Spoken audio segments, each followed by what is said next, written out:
Oops. I think Leo Rush's theme music is slowly making its way onto being another song to be added to my jams. Guys, what's going on? Sorry about that. This is the Club of the Man 1893 coming at you. Lewis is trying to, amp up my energy a little bit because I'm tired. I've had a long day. But as I promised you, I was going to be here live. Unfortunately, I'm a little bit later than I wanted to be, but it's all cool, guys. You still got an audience so far. It looks like it's got 4 viewers so far, it says here on the Google Hangout here. But we are live for my special WWE live stream of the week, as we are now going to focus on some big groups tonight. So, again, as I mentioned earlier this week, I have had one in mind that I wanted to do a top 10 idea. I think it was suggested to me, but I think it was one that, I thought that I'm like, you know what? I really would like to try this one. But I, keep getting other ideas thrown at me that are pretty good. And of course, this week, on the WWE's Instagram page, they released a list of their top 10 stables. Obviously, just to shove down our throats more that the Shield is the greatest faction of all time. I mean, give them credit. Up till this year, they have had their great runs. But of course, this one I'm not a big fan of so far. But they're not the number one faction of all time. Now, come on, guys, that's not true. Like it's not the case, especially with this round of booking. It's not. It's gonna, if anything, it's gonna degrade their value because of how bad this run's been so far for them. But so because of that, you know what? I can do better than that, WWE. I'm going to go back and look at this list again. I'm going to, look at the facts again about these other stables. And, I'm going to give my top 10 list of the top 10 WWE stables of all time. Of course, I will read you that list also that the WWE posted, and I will give my short, brief thoughts on them as well. But my list, for the most part, has a majority of, I'd say, are names that are already on the top 10 list WWE gave, except in a different order. But I did throw in a few new ones, though, that weren't on the list as well, that I felt were deserving of being on that top 10 list for the top 10 stables of all time. So before we get started, because it looks like we got a big audience so far tonight, let's check the live chat and see who we got. We just got King Larry the First so far saying, in Bailey's voice, "Hey, we want some Mike!" Loving it. Larry, what's up, man? He said, of course, they're the greatest in Vince's wet dreams. No, Roman Reigns is the greatest in Vince's wet dreams, pretty much. Yeah, but anyways, thank you for joining me live, Larry. Anybody else who comes in live as well, let's get started. First, I will quickly read the top 10 list that the WWE revealed on their Instagram page. Let's start off with that first. Their number 10 was the Undisputed Era. Now, I love the Undisputed Era. They've done great in NXT so far. I know they've had their histories on the Indies and in ROH and whatnot there as well as Red Dragon, as Adam Cole by himself. But let's be honest, a top 10 of all time, they still have a lot to still prove. I mean, they're 2-time tag team champions on NXT. Cool. But so are the Revival. They're not on this list. AOP is not on this list either, and they were awesome in NXT. And of course, the other tag teams. So, it's too soon to be considered one of the greatest stables of all time. Yes, they're awesome, but of course, when it gets to the main roster, will they be booked properly, or will Vince screw them up next? Which I hope better not happen. I do like, the 4 of them now there with, Cole, O'Reilly, Bobby Fish, by being injured, probably coming back soon. And, of course, the addition of Roderick Strong in there as well has worked out great. But again, I don't think they're worthy of being in the top 10 yet. They still have a ton of miles to prove, a ton of things to still accomplish in the WWE, not just as a stable, but even as singles competitors as well eventually. I don't think Roderick Strong is going to be a part of a tag team forever. I do see him, hopefully in the main roster as being a good mid-card, maybe even eventually a world champion someday. Kyle O'Reilly can do some good stuff in the mid-card. Adam Cole could be awesome as well. Even Bobby Fish thrown in there as well. But but they're not ready yet to be a top 10 of all time. No way, Jose. No way, Jose. No way, Jose. Yeah, he's exactly where I thought he'd be. He's the newest Adam Rose, guys. Anyways, number 9's it was the Freebirds. Worthy being in the top 10, but a little low for number 9, I think. Hall of Famers gave birth to the Freebird role. I think they're definitely worthy of being a little bit higher than this. Number 8's the Nexus. The Nexus had that great beatdown on Raw. I think it was June 7th, 2010, I believe that segment was. Yes, it was awesome.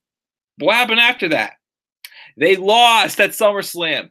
The strongest men in that stable, Gabriel, well, in my opinion, Justin Gabriel and Wade Barrett. You can kind of throw Ryback, or that time he was Skip Sheffield, and there was probably one of the stronger ones also. But you had John Cena beat both of them. And worse, you had Wade Barrett tap out. And they continued the feud, throwing John Cena into the Nexus, even though he appeared every single week after he was fired, just to make the rest of Nexus Life members miserable. And then he beat Wade Barrett at chairs match at TLC and literally buried him underneath those chairs. And then there was no recovering for Wade Barrett or any of the Nexus members after that. So no. Nexus, no, should not be in the top 10. No. That's a bad one right there. Number 7's the Hart Foundation. I think these should be a little bit higher up on the list because I'll talk about them later on because they are on my list. Number 6 is the New Day. You know, New Day've had a great run. I'll talk about them later on, but a little high. Not 6. But they may appear on my list, actually, but not number 6 for sure. Let's see here. Number 5, Evolution. That's a good spot for Evolution, number 5. Number 4 is the NWO. Number 3 is DX. Number 2 is the Four Horsemen, which a lot of people say should be number 1. They are in my top. They are towards the top on my list, but again, because I haven't watched that far back, only person I really know that well, I'm familiar with is Ric Flair. So I can't quite say, Four Horsemen is my number 1 because for me, because that wouldn't be completely fair. But they are on my list, but they're only number 2. And of course, the number 1 is the Shield. The Shield, yes, had a great. I'll talk about them more when I get to my list. But that's the WWE's top 10 list of the 10 best stables of all time. The Undisputed Era, the Freebirds, Nexus, Hart Foundation, New Day, Evolution, the NWO, DX, Four Horsemen, and the Shield. That is their crappy list for top 10s. Now, let's take that and place it right where, Raw is in the garbage can. And let's start over again and let's make a more solid top 10 list. And again, some of those teams, a good amount of them that were mentioned in that list are on my list, except I feel they're placed better. I have some of their accomplishments written down as well. So that way we can definitely discuss these teams a little bit more in depth. So everybody just sit back, relax, and enjoy. So first, before we get started, let me check my live chat again. That's it, LOL. Who's here with me? Come on, people. Show your face. Yeah, people in the live chat, show your face. Larry's asking for it. Come on, guys. Come on. Or, come on! I don't know if I beat out R-Truth, AJ Styles, or Jeff Hardy with imitating the come on! Or if I'm Styles, I'm just at stiff as a board going, come on! R-Truth like, come on! Jeff Hardy was a little one, so he's like, come on! Nah, I feel like R-Truth is the best imitation of come on so far. Anyways, moving on to my list. This is my top 10 stables of all time. Number 10, The New Day. Big E, Kofi Kingston, and Xavier Woods. 5-time WWE World Tag Team Champions. And they have the record of the longest reigning tag team champions of all time as well. Now, I'll be honest. When the New Day first formed, because, I for the longest time, I was a huge Big E fan when I first started watching. I loved Big E, and I still do think he has a lot of singles potential. Kofi Kingston, great mid-card potential as well. I mean, probably could have won a world title if he didn't, get thrown down the tube a little bit. And before New Day formed, I hated Xavier Woods. I was not an Xavier Woods fan at all. So when they first formed New Day, I'm like, this is different. I'll give it a chance, see how it goes. The first few months, like, they were just a bunch of clowns. I thought, like, they're going nowhere. It was when my friends and I were watching it, we'd go, New Day turn heel, New Day turn heel, and we were all part of the New Day sucks crowd. They finally did turn them heel after WrestleMania 31, which was weird because at the time, they were facing Cesaro and Tyson Kidd, and they were supposed to be the heels, but of course, we were more behind Cesaro at the time, and they kind of did a double turn there with them, which worked out for the better of them. I know a lot of people do say that they probably should have just remained tag champions from when they won Extreme Rules till Roadblock and the line, or even like earlier. Because my thing was, if they would have gotten the belts sooner, not dropped them to the primetime players, they probably could have dropped them at the more proper time for them, which probably at SummerSlam 2016 against the Club, because the iron was hot for the Club at the time. But unfortunately, that feud did not work out so well in 2016, and it just killed the Club, especially the Old Day. You guys remember the Old Day? As anytime it was brought up, like Big E or any of the members, like, nope, we'll talk about the Old Day. Old Day's dead. Like, you get that footage away from us. Like, there was an interview on Inside the Ropes where literally Big E just like snapped at the reporters saying, "We don't talk about that," and whatnot. But yeah, literally, I thought the New Day was just nothing but a bunch of clowns. It was not working out for them at first, but then they turned heel. They had 2 runs with the tag titles. After they turned heel. Of course, they eventually would turn face in the midst of their tag title run. They're entertaining. It made me, be a fan of Xavier Woods. Again, I hated Xavier Woods for the longest time. And Kofi Kingston, even Big E, they're all awesome. Yes, I do agree at times they have gone a little flat. Sometimes I feel maybe they should just move on and just, split them up. I mean, I've heard rumors are trying to make them have the most tag titles, which they do deserve. But I know they're probably not one of the greatest stables of all time, but I had to put them in my top 10 list personally because, as a fan, I've grown up watching them. They really grown because I was, it was only like 3 years ago that they formed, which 3 years ago I was in my early 20s. But I grown up through wrestling with them, like seeing them evolve from from scratch to what they eventually became, an entertaining stable that at times again could have its slow periods, but can't take away, the great runs that they have definitely had though on the main roster. And, again, how literally they went from looking like a bunch of clowns to, being entertaining as hell and inducting the Freebirds into the Hall of Fame in 2015 or 16. I'm sorry. But yeah, so that's why I give the nod to the New Day as my number 10 on this list. That's my number 10. Number 9. This one was not on the list, on the WWE's list. The Nation of Domination. Team of Farouk, which was eventually Ron Simmons, The Rock, Owen Hart, D'Lo Brown, Kama Mustafa, also known as The Godfather, Crush, Savio Vega, Mark Henry, and Ahmed Johnson. Now, the only 2 championships came out of the runs of the Nation of Domination was D'Lo Brown, who was a 2-time European champion, and The Rock, who was a 1-time Intercontinental Champion as well. I know his team probably does have like a bunch of moments as a team together, but this big stable did form some of the better superstars down the line, and Ron Simmons, damn, The Rock, if you smell what The Rock is cooking. Of course, Owen Hart, rest his soul. D'Lo Brown had a couple of mid-card runs as well. The Godfather, eventual Hall of Famer. Crush, he was all right for the time being. He was one point made Demolition a 3-man stable. Savio Vega, Mark Henry is now a Hall of Famer. And even Ahmed Johnson had a little bit of success as a singles competitor as well. So, most of these stables on this list were stables that, began, some stars' careers that led them into bigger and better things. Eventually, this is like their starting point, and that's exactly what the Nation of Domination did. Brought in a lot of upcoming guys as well. Some didn't get out to a good start, as we all know. Of course, The Rock, when he was Rocky Maivia, was just awful. People were chanting "Die Rocky Die," but they eventually turned him heel, and he was part of another stable that we're going to talk about here very shortly as well. That really got his career going, and it kind of got somebody else's career going in the same stable as well. But that's why the Nation of Domination is my number 9 on this list. Number 8.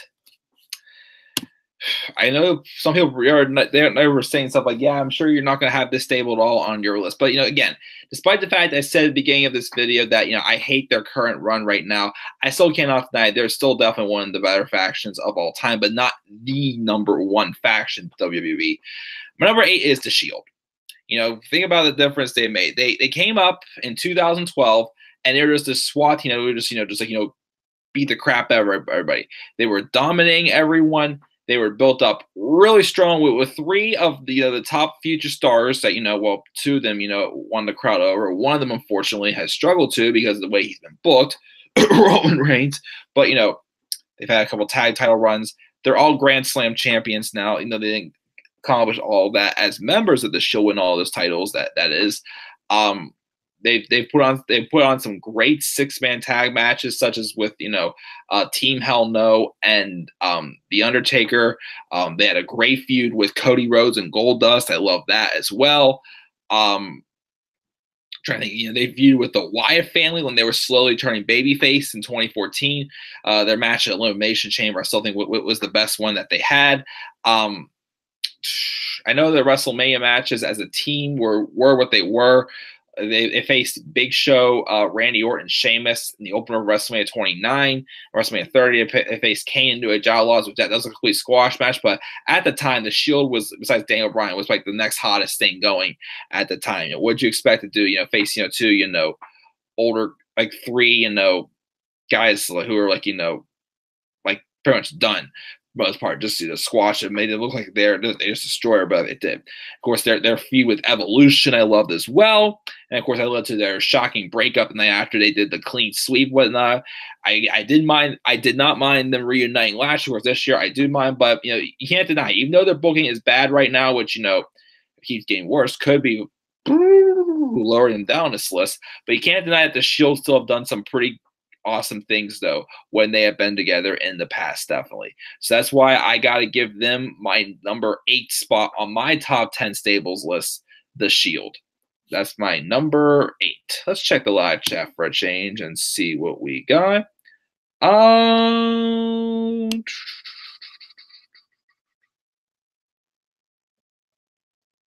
Let's see here. Larry's saying, come on! Saying he's hyped. World Tag Team Champions! And of course, Larry said, now I think right now they're perfect. A few months ago, I thought, oh God, please split them up. Now I say it's not time to split them up. I don't know. He's very strange, which, completely fine. Again, probably because, a couple months ago, they were kind of directionless. Like, when the New Day is, like, in the tag title picture, they're awesome. But when they're not in the tag title picture, it's like they went from, from an extreme to, we don't know what to really do with you. That's kind of thing that kind of sucks about being part of, a stacked tag team division. Honestly, you can't have, every team in the run for the tag titles at once. But, again, I think about the New Day also is, the wrestling's great, but like Hulk Hogan and a few others, they're more so known for their character, not as much for their wrestling. Like last year when they had the Shield and the New Day wrestle at Survivor Series, awesome match, I thought. But obviously, the Shield was the more dangerous wrestling team, and the New Day, can wrestle, but they're more about characters. But the two teams definitely did gel together well. But yeah, I do agree. I think when they give the New Day something to do, they're awesome together. But when they had nothing to do and keep them out of the tag title scene, then it's like, okay, we need something fresh to these guys, not just coming out every week just talking about pancakes and it's going to absolutely nowhere with it. But yeah, you got a good point there, Larry. It's a flagship thing with them. Is that the right way to describe it? I guess not sure. Number 10, the New Day. Number 9, Nation of Domination. What is up, prods, I guess it is. Glad you joined the chat, everyone. Feel free to join the party. Number 8 being the Shield. I just write it down to look at it and make thoughts. The Steels should have stayed heel longer in 2004. They could have, yeah. I mean, they have been heel though since they had 2014. I mean, since they had first came up. So I mean, they were definitely, when they they feuded with the Wyatt family. Obviously, the Wyatt family was in the more heel direction.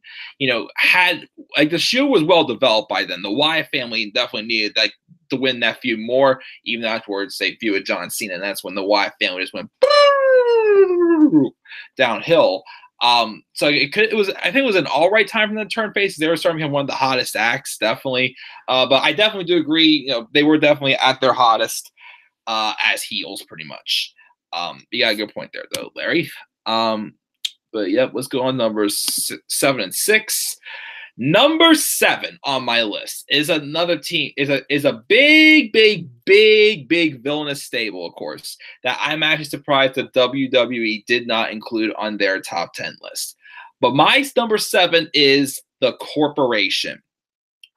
Mr. McMahon, Shane McMahon, The Rock, Big Boss Man, Ken Shamrock, Pat Patterson, Gerald Briscoe, Sergeant Slaughter, Shawn Michaels, Test, Kane, Chyna, Big Show, Triple H, Pete Gas, and Rodney were all people who were at one point a part of the Corporation. This is, of course, Vince McMahon striking at his best as a heel. This is, the person that benefited most from this stable, of course, was The Rock, but also give Stone Cold Steve Austin the credit also because this was in the midst of the time of the Austin McMahon feud that just, made such great TV that it was just kicking WCW, ECW, and any other wrestling brand right up the rear end in like the late 90s and the 2000s during not the Ruthless Aggression, during the Attitude Era.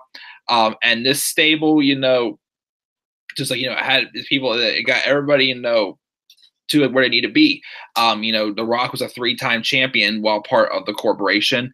Shane McMahon won the European title. Ken Shamrock won the Intercontinental title. Big Boss Man Ken Shamrock also won the tag titles. And of course, it's Mr. McMahon winning the Royal Rumble match in 1999, which was kind of stupid. But also, of course, when Triple H had turned heel at WrestleMania 15, I believe it was, during the when he attacked X-Pac during the match with a Shane McMahon and X-Pac for the European title, WrestleMania 15. Like, that heel turn was kind of what, set Triple H, down the path to stardom, pretty much, just implying that whole thing of power that, that Triple H has been behind it, was as a heel, like that, taking advantage of his power that he had, pretty much whatnot. And that's what set the stage there. So the Corporation, I think, because I think, they're such a powerful villainous heel. Again, they created so many stars. Like they skyrocket. They got The Rock's career going. Again, I know it's mentioned the Nation of Domination where The Rock came out of as a mid-carder, but the Corporation was made him got him to the main event scene. Again, it helped Triple H also, and of course, he wasn't a part of it, but it was what put the pieces to the puzzle together to make Stone Cold Steve Austin the big star he is today. So that's why I had to put the Corporation on this list at number 7. Number 6, the Fabulous Freebirds. Michael Hayes, Buddy Roberts, Terry Gordon, Jimmy Garvin, and Bob Street, who was only a part of them when they were in WCW, or sorry, some people say it's WCW. Hall of Famers, they were inducted in 2016, I believe, because the New Day, of course, were very established at the time, and they were they inducted them into the Hall of Fame.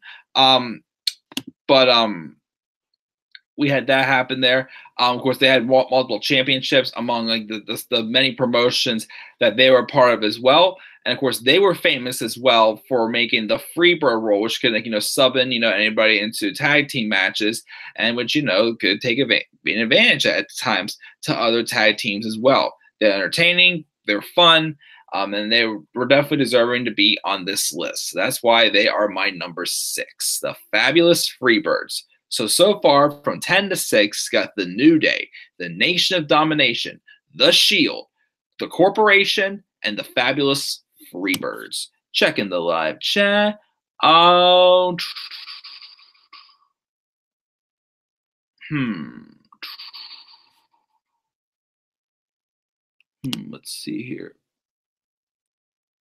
Let's see here. We've got Cena and his big shovel. Oh yeah, haha. Interesting. Feel ashamed that he didn't think of the corporation. That's all right. Robbie says, "Oh, Mikey." Actually, I must say this. But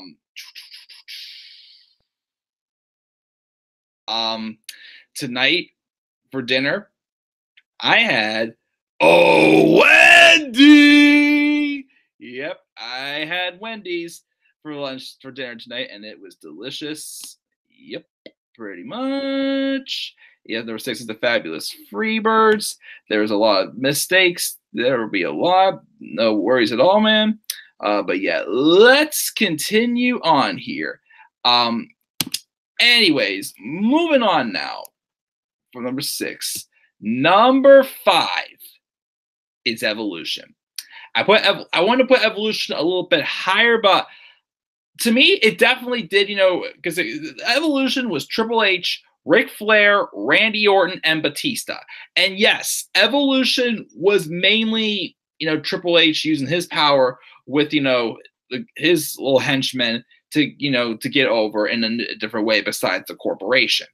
But of course, we already had Ric Flair and Triple H, which, the Evolution was, the big thing. But also, it established new stars in Randy Orton and Batista. While in the Evolution, Triple H did win 5 world titles. Randy Orton, of course, won 1 world title. That's when, of course, Triple H turned on him and went after the world title, took it off of him. And eventually, Batista would overcome that at WrestleMania 21, take it off of him. Flair and Batista won the 2-time World Tag Team Championships. Randy Orton was the 1-time Intercontinental Champion. And Batista also won the Royal Rumble match in 2005, which, if you remember back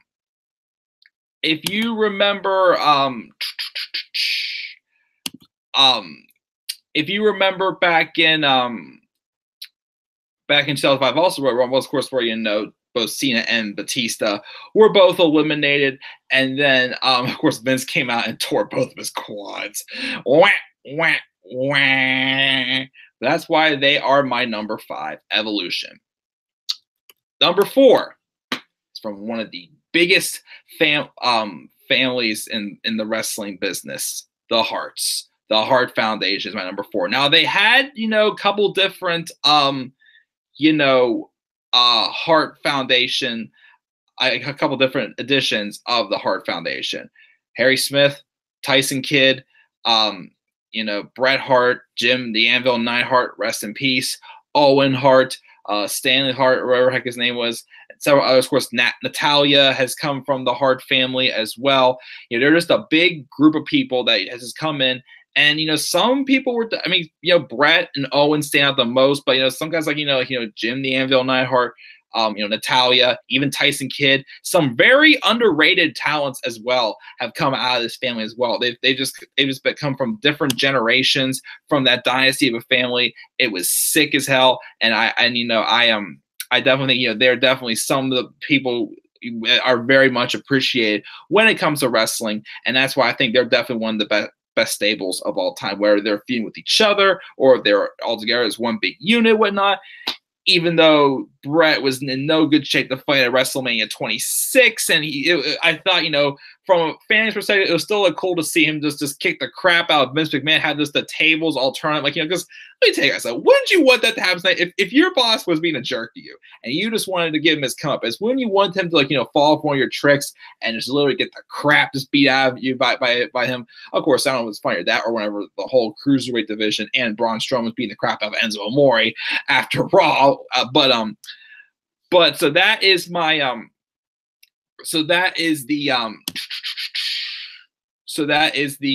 why the Hart Foundation is my number 4. The Hart Foundation. Number 3. Now, as I said at the beginning when I did read the WWE's top 10 list, obviously a lot of websites again have seemed to give this one number 1, which I could agree in some ways is. But again, I didn't want to cheat and be cheap here. May say, oh, everybody else says this is number 1, but I wanted to feel what I felt was number 1. And although I've seen Ric Flair, but I have not really seen much of Arn Anderson or Ollie Anderson's or Tully Blanchards run in the WWF as well, or any other promotion that they were a part of. So I can't quite rate them as high. So I didn't want to just say they're number one because everybody else say number one. But I did want to honor them because I know they definitely have a special place in history because, with having Ric Flair, and I know I've heard good thing about Arn Anderson and Ollie Anderson. They've had success all over the multiple promotions. They've been part of multiple time champions, recognized different other, choice awards around the world. They're Hall of Famers as well in the WWE as well and anywhere else that they've gotten to. But they definitely have made big statements as well in the wrestling business. That's why they're my number 3. My number 2 is the NWO. Hulk Hogan, Scott Hall, and Kevin Nash. Of course, I know there was a couple other people part of it here and there, such as Booker T and Shawn Michaels was briefly part of the NWO as well when they were in WWE. But of course, they weren't booked as well when they were in the WWE because their WCW guy just booked like crap because WWE didn't make them. They had their egos like, we made them, not them. We made them. This is our version of the NWO. Despite the fact that again their better run was in WCW though. This was the faction that I can look and say was probably one of the biggest reasons why in the mid to late 90s, until the Attitude Era kicked in, that the WWF was getting their butts kicked, and it was the NWO. Going pulling like the big curveball of having Hulk Hogan turn heel, become believe the leader of the NWO, and just shock the world because Hulk Hogan was like that big superhero babyface character that had been the face of wrestling for the longest time. Then he just turns on the crowd and joins up with the NWO for years. Kevin Nash was an awesome heel as well. Scott Hall played their role in there as well. Were multiple time champions, and they again were successful over multiple promotions as well. Again, yes, their run was not as strong in the WWE, but these people were like some of the biggest names for WCW to get them rolling as well. And of course, the WWE purchased them again, as I said before. But no matter what it is, they're definitely, in my opinion, one of the greatest factions of all time. We got Larry saying, I love that theme. Rest in peace, Lemmy. Motorhead. Motorhead is awesome. Wait, is that number 5? Evolution. Yes. Number 4 was the Heart Foundation. And rest in peace, Jim Neville Neidhart. Number 4 is a good place for them. They deserve it. It's so hard to do this list. I think for me, it would be because I didn't follow everyone at the time they were high. Yeah, same here. Number 3, the Four Horsemen. Number 2 is the NWO. And the absolute shock heel turn. Yes, it was a shocker indeed, Larry. So to go from number 10 to 2, before I get to my number 1, so far, number 10 was the New Day. Number 9 was the Nation of Domination. Number 8 was the Shield. Number 7 is the Corporation. Number 6, the Fabulous Freebirds. Number 5, Evolution. Number 4, the Heart Foundation. Number 3, the Four Horsemen. Number 2, the NWO. And number 1 is DX. In my opinion, I mean, DX, I think, would be my favorite stable of all time, personally. Again, because they're more recent. But, these a bunch of guys that are just meant to come across like some type of fun fraternity or something like that. Yeah, they're goofy. They made some pretty silly and some sick jokes, of course, in episodes of Raw, especially when they were feuding with Vince. They had that weird feud with the Spirit Squad, I know, but they're fun. They're like anytime that there's some big celebration going on with WWE, like an anniversary show or whatnot, you got to think DX. DX coming back all the time. It's just this is their big highlight of the show, saying, "Are you ready? Are you ready?" Consisting of Triple H, Shawn Michaels, New Age Outlaws, even though we hate one of them, Road Dogg. Oh, you didn't know? And then you had Rick Rude there, and X-Pac, and Tori as well, and also Chyna, who was a big part of D-Generation X for the longest time. Also, she was, Triple H's sidekick as well, and even when they both moved to the Corporation as well. But D-Generation X, I think, is one of the fun tag teams. Again, whenever you think anniversary show, you can't have one, of course, without D-Generation X coming out there and just stealing the spotlight, being entertaining as they always were, and saying, if you got a problem with that, we've got 2 words for you all. Suck it. So that is my top 10 WWE stables of all time. Let's go through this list again. We've got Undisputed Era, number 10. Well, I'm sorry. WWE's list. Let's just compare it again. I'll compare these, actually. for WWE's list. Actually, let me put these side by side 1 second up on here because I didn't do that here. Really? Okay, so my number 10. Hold on here. Man, my computer's being weird now. Anyways, so let's just take out the notes I had actually here. 1 second, guys.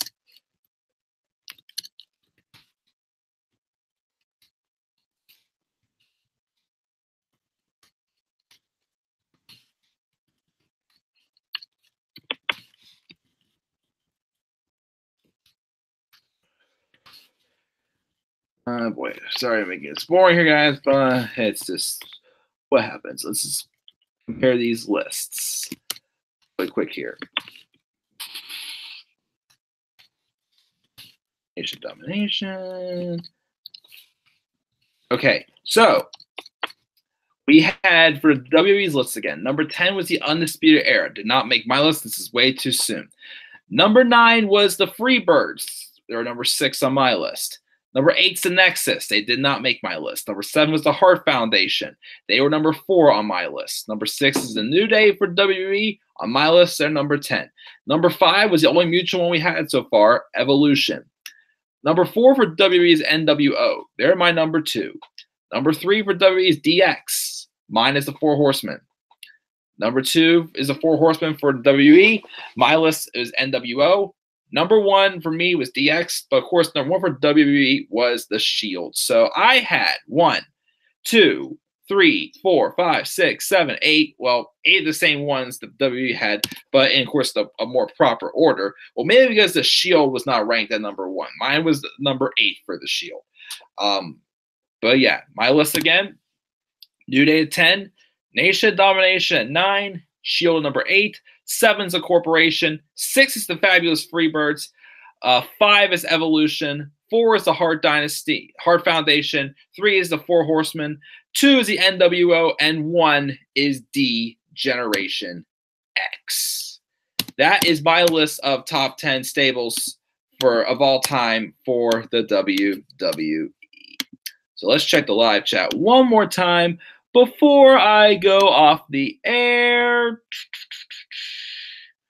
Drum roll, is what I would say. Number 1 is DX. Oh, you didn't know that Road Dogg kills the product. Ah, yeah, no stress. Take your time.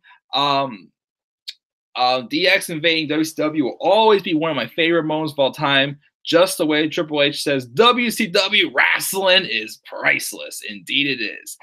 King Larry also says that he likes the list way better than the stupid WWE. So that's because I don't have, the faction that includes the guy that everybody, that the WWE is so desperate to make the greatest list of all time, that has the greatest of all time at number 1 for stables. It's obvious that, they're just going like, oh, come on, love it, love it, love it. Or hate it, hate it, hate it, which will, when it happens naturally, that's when we enjoy it. When the show's able to relate to the audience, then we're good. But when you're shoving it down our throats like that, that's when it's like it. So yeah, WWE, I just shot fire at you. I just shot my top 10 list for my top 10 greatest stables of all time. I'm interested to hear what your top 10 WWE stables are of all time. So if you would like, as always, leave your thoughts down in the comment section below. Make a video response as well if you would like to as well. And if you like what you see in my video, please click that like and subscribe or work on it to come to my channel and follow me on Twitter as well at DemandAirboy93.